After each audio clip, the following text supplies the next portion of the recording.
춤추게 한다는 말이 있죠. 칭찬 효과적이란 말입니다. 꾸중보다는 칭찬이 더 많아야 되고 비방보다는 칭찬이 좀 많아야 됩니다. 하지만 칭찬만 있고 책망이 없다면 그것 또한 잘못된 방법입니다. 왜냐하면 우리 인간은 원래 죄성을 가진 존재이기 때문에 그냥 내버려두면 죄악의 본성이 나오게 되어 있습니다. 그래서 잘못했을 때는 책망이 필요하죠. 한 남자가 있었습니다. 그는 어렸을 때 공부를 잘했기 때문에 학창시절 내내 수석의 자리를 빼앗긴 적이 한 번도 없었습니다. 그러다 보니 늘 칭찬만 받고 살았던 거죠. 칭찬 듣는 것에 익숙해진 그는 칭찬을 당연히 여겼습니다. 그러다 보니 나중에는 낯선 사람에게서조차도 칭찬 듣자면 불안해지기 시작합니다. 당연히 싫은 소리나 꾸중은 한 번도 참을 수 없었던 거고요. 그가 대학을 졸업하고 이제 사회생활을 시작하기 됐습니다. 하지만 사회생활을 하면서부터 그에게는 매일이 고통의 연속이었습니다. 왜냐하면 사회초년병인 그가 칭찬받을 일이 많지도 않을 뿐더러 이 사회는 칭찬만 하는 것이 아니기 때문입니다. 어릴 때부터 칭찬만 받아온 그것이 그에게는 바로 독약이 된 셈입니다. 칭찬이 모두에게 유익한 것은 아닙니다. 리로이 아임스는 칭찬에 이렇게 말했습니다. 칭찬은 성품을 가늠해 볼 수 있는 좋은 시험이다. 허영이 가득 차서 자기 영광을 구하며 인정받기에 급급한 사람에게 칭찬은 그의 약점을 더욱 부채질만 해줄 뿐 아무런 유익이 없다. 반면에 지혜롭고 겸손한 사람의 경우에는 한마디 칭찬이라도 그가 더욱 그리스도를 위해 봉사하는 삶을 사도록 격려해주는 자극제가 될 것이다. 쉽게 말하면 이거예요. 인정만 받고 싶어하는 사람, 이 못난 자에게 칭찬은 독이 되지만은 정말 섬기기를 기뻐하는 자들에게 칭찬은 격려와 자극제가 된다는 것입니다. 그래요. 지혜로운 자에게는 칭찬이 필요하지만은 어리석은 자는 칭찬마저도 독이 됩니다. 그래서 주께서는 7개의 편지하시면서 책망도 하실 분들은 칭찬도 하셨던 것입니다. 칭찬만 하신 게 아니라. 그런데 이 7교회 가운데 2교회는 칭찬만 받은 교회가 있습니다. 그 중에 한 교회가 바로 이 오늘 우리가 읽었던 서문학교입니다. 책만 받을 것이 없었던 교회, 그만큼 훌륭한 교회라는 거죠. 그렇게 칭찬만 받은 교회라면 모든 것이 이리 술술 잘 풀렸지 않을까요? 하지만 서문학교의 상황 또한 정반대였습니다. 그 교회의 상황은 한마디로 환난과 궁핍이었습니다. 환난이란 말은 신앙 때문에 받는 박해를 말하는 것이요, 궁핍은 신앙 때문에 받는 경제적 어려움을 말합니다. 당시 서문학 사람들은 대부분 장사를 했기 때문에 이를 위해서는 상인조합에 가입해야 합니다. 하지만 이 상인조합에 가입하기 위해서는요, 1년에 몇 차례씩 정기적으로 신전에 들어가서 로마 황제가 나의 주, 나의 하나님이라고 고백해야만 합니다. 그래서 바로 이 크리스찬들은 이 상인조합에 가입하지 않았던 거죠. 상인조합에 가입하지 않다 보니 먹고 사는 게 문제가 심각한 것입니다. 그래서 그들은 핍박을 받았고, 그래서 그들은 가난 속에 살 수밖에 없었던 것입니다. 이런 교회를 향해서 주께서 말씀하십니다. 끝까지 충성하라고요. 이 말은 끝까지 신실하라는 말씀입니다. 시련을 끝내주겠단 말이 아니라 끝까지 신실하라는 말씀입니다. 주께서는 왜 이들에게 다른 말씀 대신에 끝까지 신실하라고 하셨을까요? 그리고 서문학교는 어떻게 끝까지 신실할 수 있었을까요? 우린 바로 2가지 질문, 왜 그리고 어떻게라는 질문에 대한 답을 얻고 우리도 끝까지 신실한 자가 되기를 간절히 바랍니다. 그렇다면 여러분, 우리가 끝까지 신실할 수 있는 힘은 무엇일까요? 우리로 끝까지 신실하게 하는 힘, 첫 번째는 바로 주님의 위로하심입니다. 주님의 위로. 서문학교를 향한 주님의 말씀, 첫 번째 말씀은 내가 안답니다. 내가 너를 안다. 여러분 9절 말씀 다시 한번 보실까요? 내가 네 환난과 궁핍을 알거니와 실상은 네가 부유한 자니라. 자칭 유대인이라는 자들의 비방도 알거니와 실상은 유대인이 아니요 사탄의 회당이라. 이 한 구절에서 주께서 안다는 말을 2번씩 반복하셨습니다. 내가 안다, 내가 안다. 안다라는 단어 히브리어는 바로 야다입니다. 이 신약성이 헬라어로 쓰여졌습니다만 이 말씀은 히브리어 야다를 번역한 단어입니다. 야다는 그냥 내가 들어서 한다는 얘기가 아닙니다. 내가 정보를 통해서 한다는 얘기가 아닙니다. 한마디로 겪어봐서 아는 거예요. 아내가 남편을 경험해봐서 알듯이, 그리고 아내가 남편을 경험해봐서 알듯이 살아봐서 아는 겁니다. 여러분도 저를 알 겁니다. 하지만 내 아내만큼 알지 못해요. 내 아내는 30년 넘게 겪어봤습니다. 그래서 저 표정이 무슨 의미인지, 물은데 대답 안 한다, 그게 무슨 의미인지 다 압니다. 대답 안 하면 대개는 부정의미로 받아들이겠지만 우리 집사람 표정 보면 저것이 예스구나, 저것이 노구나 다 알아차립니다. 왜? 겪어봤으니까. 지금 주께서 소만학교에 하신 말씀이 이겁니다. 얘들아, 내가 너희를 안다. 내가 다 겪어봤다. 네 심정이 어떤지, 네 상태가 어떠한지 내가 다 안다. 바로 이겁니다. 여러분, 우리가 이 안다란 말 들을 때 얼마나 큰 힘과 위로가 되는지요. 아무리 힘들어도 누군가가 내 마음을 좀 알아주면 힘이 나서 다시 시작하지 않습니까? 하물며 하나님께서 내 마음을 아시고 나를 아신다는데 얼마나 힘이 되고 위로가 되든지. 홀로 걸어가야 하는 그 길, 홀로 겪어야 된 아픔과 슬픔, 누구에도 말 못하는 고통을 짊어지고 혼자 예배당에 남아서 그렇게 눈물을 기도할 때, 그때 내 안에 들렸던 그 음성, 내가 널 안다, 내가 널 안다. 이 음성이 얼마나 큰 위로가 되든지. 한마디 기도도 못한 채 이렇게 한없이 흐느끼며 눈물 흘리다가 나왔던 적이 한두 번이 아닙니다.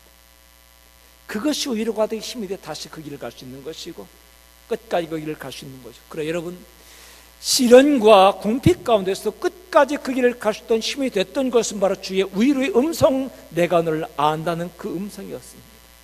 우리가 세상 살다 보면은 내 마음대로 되지 않는 일도 많겠지만요, 여러분, 그보다 먼저 우리 신앙인들은 주의 말씀 따라 삶으로 말미암아 겪게 되는 환난과 궁핍이 참 많습니다. 적당히 타협하면 쉽게 나갈 수 있는 길입니다. 하지만 신앙 때문에 타협하지 않는 것입니다. 당시 서문학교의 성도들이 그랬습니다. 적당히 눈 감고서 그냥 신전에 들어가서 남들이 안 들리게 하는 척만 하면 되지 않겠느냐, 로마 황제가 나의 주 나의 하나님이라고 하는 척만 하면 되지 않겠느냐, 그리고 내 신앙 마음으로 지켜가면 되지 않겠느냐, 이렇게 살 수 있었겠지만, 그러면 쉽게 살아가고 편하게 살아가고 여유있게 살아가겠지만, 그러나 그들은 이것조차도 허용하지 아니한 채 목숨 바쳐 끝까지 이 신앙 지켜가기로 작정했던 것입니다. 그러기에 그들은 세상에서 어려움당하고 목숨도 위태로운 게 아니라 목구멍까지 위태로운, 먹고 사는 것자 힘든 이런 상황까지 처했던 거죠. 이런 유혹 앞에서 흔들리지 않은 사람 없을 것입니다. 이것이 하루 이틀이라면 그냥 견뎌나가겠지만은 기약이 없잖아요. 정권이 바뀌기 전까지는, 로마가 무너지기 전까지는 그들이 죽을 때까지 바뀌지 않을 거잖아요. 그런데 이들은 이런 상황에서도 흔들리지 않았다는 것입니다. 희망이 없는 상황에서도. 왜? 주님이 바로 그들의 희망이었기 때문에, 주님의 위로가 있었기 때문에 말입니다. 엊그제 우리 신영 목장원들과 함께 주희철 목사님 순교기념관을 방문했습니다. 신사참배를 반대한 이유 하나만으로 모진 고초를 받아야만 했습니다. 일본인들은 생각했습니다. 이 주기철만 무릎 꿇리면 된다. 주기철 목사가 신사참배 반대의 마지막 보루였던 거예요. 그들이 생각해도 그랬습니다. 그래서 수단과 방법을 가리지 않고 신사참배하기로 애를 씁니다만, 그런데 아무리 봐도 저 인간 참배 안 할 것 같거든요. 그래서 그들이 썼던 방법은 아주 비열합니다. 잠을 안 재워요. 그럼 잠을 안 자면 본능적으로 졸게 되어 있습니다. 순식간 좁니다. 조는데 졸 때 뒤로 넘어가는 사람도 있고 앞으로 넘어지는 사람도 있습니다. 옆으로 넘어지는 사람도 있고요. 이걸 감안해서 옆과 뒤에 못을 박아 놓습니다. 조금만 흔들리면 못에 찔리기 때문에 못 가잖아요. 대신 앞쪽만 열어놨습니다. 그리고 앞에는 일본 왕의 사진 걸어놓고요. 야비하죠. 잠깐 졸면은 너 신사참배구나, 됐다, 석방시켜, 이러겠다는 얘기입니다. 이런 야비한 상황 속에서도 주희철 목사님 기도합니다. 하나님, 내 정신이 혼미하지 않도록 붙잡아 주십시오. 내가 정신 혼미해서 앞으로 고개가 숙여진 순간 내가 지금까지 붙잡았던 모든 것이 사라지고 맙니다. 내 정신이 혼미하지 않게 붙잡아 주십시오. 그러고 기도합니다. 하나님, 이게 하루 이틀 몇 달이라면 참고 견디겠지만 이것이 기약이 없는 거라면 나도 참기 어렵습니다. 나도 마음이 연약해집니다. 그러니 내 마음 흔들리지 않도록 붙잡아 주십시오. 이것이 그분의 기도였단 말입니다. 우리가 생각할 때 그분이 영웅이니까 그냥 견뎠겠지 싶겠지만 아니요, 우리와 똑같이 흔들리고 우리와 똑같이 유고 앞에서 마음이 흔들리지 않을 수 없다는 것입니다. 기약이 없을 때에 견디기 어렵겠지만 무엇보다도 힘들었던 것은 믿음하는 사람들, 믿었던 사람들의 배신이라고 합니다. 그는 그렇게 기도했습니다. 하나님, 믿을만한 사람들의 배신했을 때 견디기 어렵습니다. 내가 고문당한 것은 견디기 어렵지 않습니다. 참을만 합니다. 하지만 믿음의 동지들이 배신한 걸 볼 때마다 마음이 무너지고 가슴이 무너집니다. 그때마다 주저앉게 된다 이렇게 고백했습니다. 소문학교가 그랬어요. 그들에게 닥쳐진 환난과 궁핍 견뎌나갈 수 있었습니다만 그러나 같은 동지들이 배신할 때 참기 어려웠던 겁니다. 오늘 9절 말씀 보니까 자칭 유대인들이 등장합니다. 이 자칭 유대인들이 서문학교의 성도들을 비방하며 거짓말로 모함한 일에 앞장섰고 로마 정부에 고발한 일에 앞장섰던 거예요. 주 70년 바로 이 로마에서 예루살렘 완전히 함락되고 이스라엘 나라가 사라져버립니다. 이때 모든 유대인들이 흩어져서 전 세계로 다 흩어집니다. 이들을 디아스포라라 말하죠. 그 중에 소문에도 꽤 많은 사람들이 와서 정착을 했습니다. 로마 정부는 흩어진 유대인들에게만큼은 로마 황제 신전에 예배하지 않아도 된다고 법적으로 보호를 해줬습니다. 너희들은 더 이상 섬겨라 이렇게 말입니다. 그래서 그들은 회당에 자유롭게 하나님께 예배할 수 있었던 것입니다. 그런데 이 보호받는 회당에서 크리스찬들을 내쫓았어요. 왜? 그들을 변절죄로 봤거든요. 여러분, 같은 동족입니다. 같은 유대인입니다. 그런데 이들은 크리스찬이라는 이유 하나만으로 회당에서 내쫓았고 그들의 신분과 지위와 바로 이 물질을 동원해 가지고 이 크리스찬들을 고발하게 바빴고 이들을 거짓 음해하게 바빴던 것입니다. 이게 더 힘든 핍박이었어요. 근데 주께서 뭐라 말씀하십니까? 얘들아, 자칭 유대인이라 말하는 그들이 사실은 사탄의 회당이다, 사탄의 무리다, 나 이것도 안다는 얘기입니다. 여러분, 우리가 이렇게 배신당할 때에 사람들은 몰라요. 사람들은 저 사람 괜찮은 사람인데 왜 저럴까? 그것은 네가 너무나 잘못했기 때문이겠지. 네가 뭔가 문제가 많겠지라고 생각하면 주님은 아십니다. 이 일이 배후에 사탄이 있다는 사실께서 하신다는 얘기입니다. 얘야, 난 안다. 네 신앙이 올바르던 것, 네가 신실하다는 것, 그리고 너를 비방한 자들이 바로 사탄의 무리라는 것 나는 안다는 것입니다. 그래 여러분, 우리가 참기 어려운 순간, 참아내기 힘든 긴 시간 동안 우리가 끝까지 신실할 수 있는 것 주께서 아시기 때문에 그래요. 우리 선배들은 그렇게 많이 고백했습니다. 주님이 알아주시면 됐습니다. 사람이 몰라줘도 괜찮습니다. 아무도 몰라줘도 좋습니다. 주님만 알아주시면 됩니다. 그래서 우리 믿음의 선배들, 우리 어버이들은 늘 예배당에 찾아와서 왜 이곳에 와야만 주께서 자기를 인정하시는 걸 알거든요. 세상에서 눈물 보이기 싫었습니다. 세상 사람들 앞에 눈물 보이기 싫었습니다. 그러기에는 꾹 참고 이곳에 와서 울었던 겁니다. 하나님 내 마음 아시죠? 내 형편 아시죠? 그래 너도 안다. 내가 너 안다. 거기서 위로받고 힘없고 다시 나가서 주님 그래요. 이제 길 다시 가겠습니다라고 갔던 것이 우리 신앙의 선배들의 우리 어버이들이었습니다. 주님이 알아주시면 돼요. 사람이 몰라줘도 괜찮습니다. 주님만 알아주시면 되잖아요. 우리가 손해를 보면서 신실하게 살아가는 것 주께서 알고 계십니다. 이 위로가 함께하기를 간절히 축원합니다. 우리가 끝까지 신실할 수 있는 두 번째 힘은 바로 첫 번째 바로 주님의 위로하심이요, 두 번째 바로 주님의 인정하심입니다. 주께서 인정해 주신 것입니다. 9절에 뭐라고 계속 말씀하시던가요? 실상은 네가 부유한 자다. 실상은 네가 부유한 자다. 사실 서문학교의 성도들이 이 상인조합에 가입하지 않기 때문에 극도로 가난 속에 살 수밖에 없었고 먹는 것조차 힘겼던 그들입니다. 그때 주께서 뭐라고요? 네가 진짜 부자야 이렇게 말씀하신 겁니다. 네가 진짜 부자다. 우린 바로 이 말씀을 라오디게아 교회와 함께 연관해서 좀 살펴봐 이해가 쉽습니다. 당시 라오디게아 교회는 돈이 많았습니다. 라오디게아 성도들도 돈이 많았고요. 근데 주께서 뭐라 말씀하는지 보십시오. 계시록 3장 17절 보니까 네가 말하기를 나는 부자라 부유하여 부족한 것이 없다 하나 네 곤고한 것과 가련한 것과 가난한 것과 눈먼 것과 벌거벗은 것을 알지 못하는구나. 라디오 교인들은 말하면 우리는 부자다, 우리는 돈이 많다는 얘기입니다.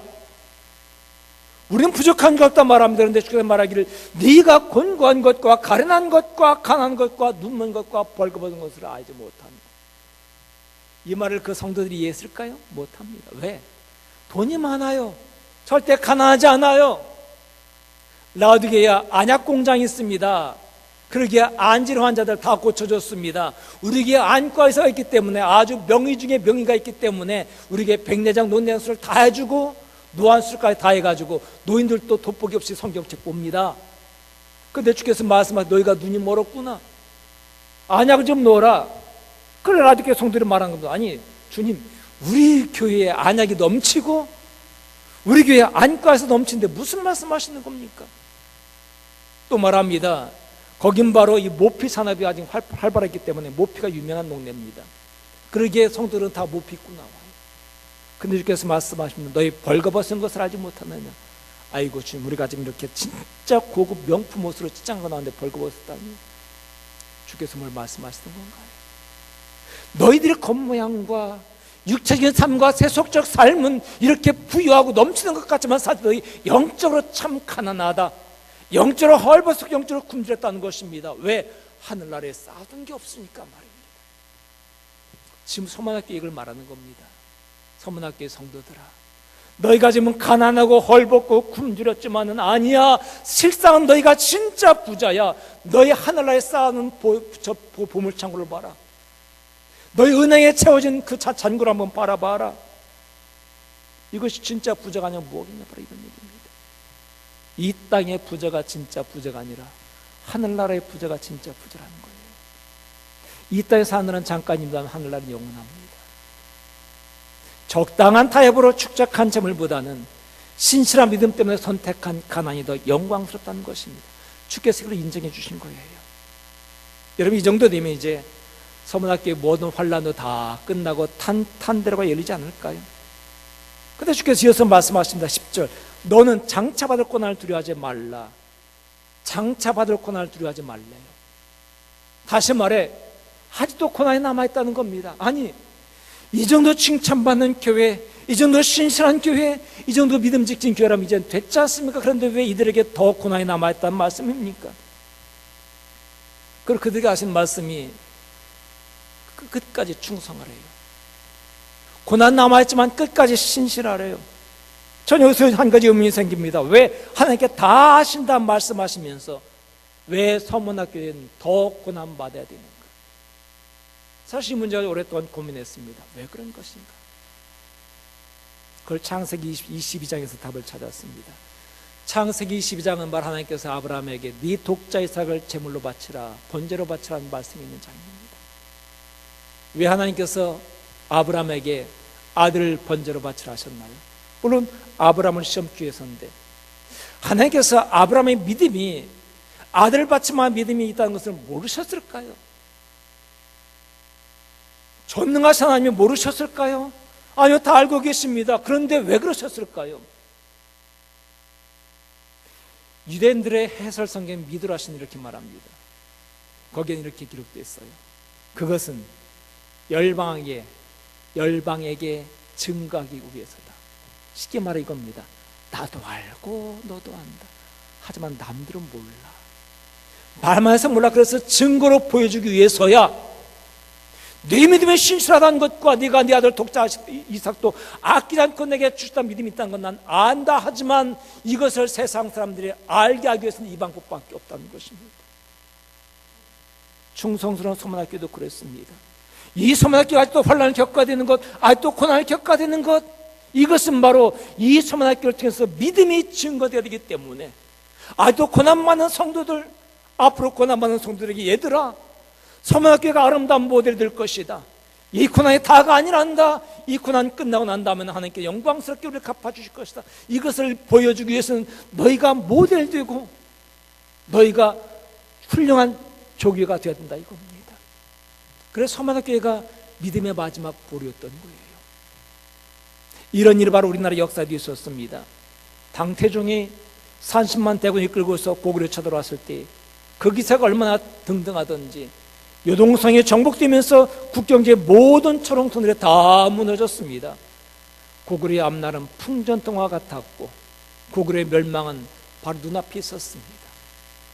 그렇게 기세에 등등했던 이 당태종이 결국은 고구려를 함락하지 못한 채 울며 돌아가요. 무엇 때문에? 안시성 양만춘 때문에 말입니다. 안시성의 양만춘 장군이 백성들을 독려하면서 우리가 무너지면 고구려가 무너집니다. 우리 목숨 바쳐 우리의 자녀로 해서 이 성을 지킵시다. 결사항전을 했습니다. 그 결과 고구려가 살아남은 거예요. 그 안시성 앞에서 당태종이 눈물을 흘리면서 돌아간 것입니다. 전 바로 이 질문에 대한 대답, 왜 신실한 성도를 이렇게 오랫동안 고난받아도 더 고난받는 겁니까? 라는 질문에 대한 답이 여기 있었더라고요. 왜냐하면 그들밖에 없으니까. 고구려에 정말 지킬 만한 목숨 바칠 만한 사람들이 양만춘과 그 성 사람들밖에 없었으니까 다들 자기 살기가 또 도망치는 상황이니까요. 왜 이 나라 일제시대에 정말 신사참배에 반대한 사람이 주기철 목사 소수 사람밖에 왜 없었습니까? 그리고 왜 그들은 왜 이것 때문에 죽어가야만 했습니까? 그래, 그들밖에 없었기 때문에 말입니다. 오늘날 성도들이, 신실한 자들이 여전히 고난당하고 여전히 가난하게 살고 여전히 환난 겪고 있는 것 왜냐고요? 그들밖에 없습니까? 하나님께 그들을 인정해 주신 거예요. 서문학교에 하신 말씀 바로 이것이었습니다. 너에게 겪는 환난과 궁핍을 내가 안다. 그런데 말이야, 너희가 무너지면 다 무너지는 거야. 너희가 열방에 증가되었기 때문에 조금만 더 견뎌줄래? 끝까지 좀 참아줄래? 이렇게 말씀하신 것입니다. 오늘날 그분이 저 여러분들에게 말씀하십니다. 내가 다 안다. 하지만 네가 조금 더 버텨줘야 되겠다. 그래야 네가 살고 네 자식이 살고 교회가 산다. 그래 이 나라가 산다. 여러분, 그들 신실한 자들 때문에 그 자녀가 잘린 역사 일어나요. 생각해 보세요. 그렇게 신실하게 산 사람들 얼마나 많이 불편했겠습니까? 그러나 자녀들이 그걸 보고서 배워가고 닮아갑니다. 성경 말합니다. 어려서부터 지금까지 내가 의인이 걸식하는 것을 본 적이 없다. 의인의 자녀가 걸식하는 것을 본 적이 없다고 말입니다. 하지만 지 편하자고 흥청망청 살아가는 부모들은 결국 자식들이 잘된 법이 없습니다. 하나님께서 이들을 인정해 주신 거죠. 그렇게 말씀하십니다. 너희들이 장차받을 고난을 두려워하지 말아라. 이 고난은 곧 끝난다. 언제요? 열흘 동안 환난당할 것이다. 여기서 말한 열흘은 10일 동안은 그냥 열흘이 아니라 한시적 시간 말합니다. 끝날 때가 있다는 것입니다.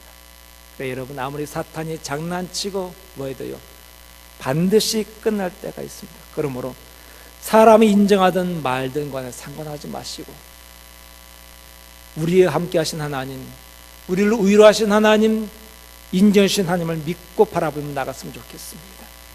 이게 행복한 교회요, 이게 건강한 교회입니다. 우리가 이렇게 살 수 있는 이유, 이렇게 신실하게 끝까지 갈 수 있는 바로 주께서 우리와 함께 하시기 때문인데, 여러분, 우리와 함께 하신 주님이 어떤 분인지 아십니까? 8절 말씀 보십시오. 성문학교의 사자에게 편지하라. 처음이면 마지막이요, 죽었다가 살아나신 이가 이르시되.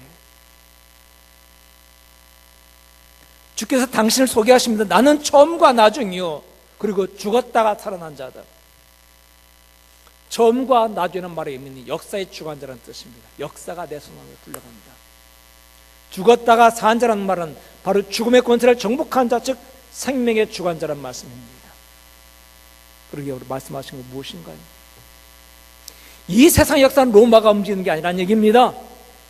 우리의 목숨은 로마 황제 손에 달렸던 게 아니라는 것입니다. 이 세상 역사도 바로 하나님께서 만들어 나가시는 것이고, 바로 서문학교의 성도들의 목숨도 하나님의 손에 달렸다는 것입니다. 로마 황제는 곧 죽어요. 그 하나님 영원하십니다. 기억하십시오. 내 인생의 역사를 주관하는 바로 사람이 아니라 하나님이십니다. 내 목숨도 하나님께 달려있는 거고, 여러분, 사람이 내 인생 바꿀 수 없습니다. 우리 태클은 걸어요. 태클 걸어서 넘어지긴 합니다. 하지만 다시 일어납니다. 그들이 태클 건 것 때문에 조금은 시간은 지체되겠지만 곧바로 일어날 것이고, 그리고 하나님의 뜻은 반드시 성취될 것입니다. 우리 먹고 사는 것 주의 손에 달렸습니다. 그러므로 두려워하지 마시기 바랍니다. 사랑하는 성도 여러분, 아직도 끝나지 않은 고난으로 인해 힘겨우신가요? 아직도 끝나지 않은 궁핍으로 인해 마음이 흔들릴 때가 있으신가요?